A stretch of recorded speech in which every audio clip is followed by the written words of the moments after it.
one of the things that I like to introduce to a buyer or a new entrepreneur or someone who's acquiring a business is the concept of an evolutionary business plan. And what that says basically is that we plan forward and we say, what do we know for sure?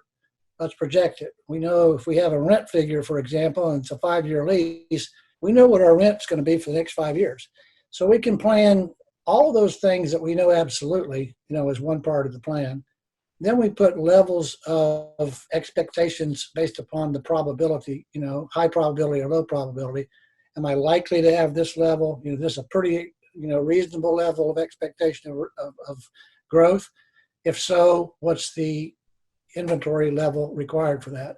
And if my plan evolves differently, evaluating it either monthly or quarterly, then I adjust my plan by those evolutionary changes.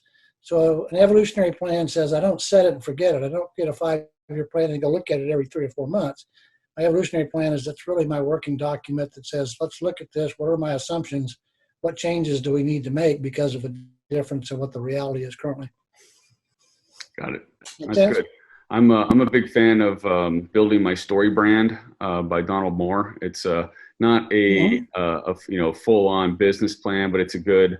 It kind of goes back to the branding aspect of things, but it's a good starting point, I think, too, for business planning purposes. Is kind of understanding the core of like what's the brand about, what's it for, and then getting into something a little bit more. A little bit deeper there. Be sure to subscribe and hit the bell for notifications about new videos and interviews.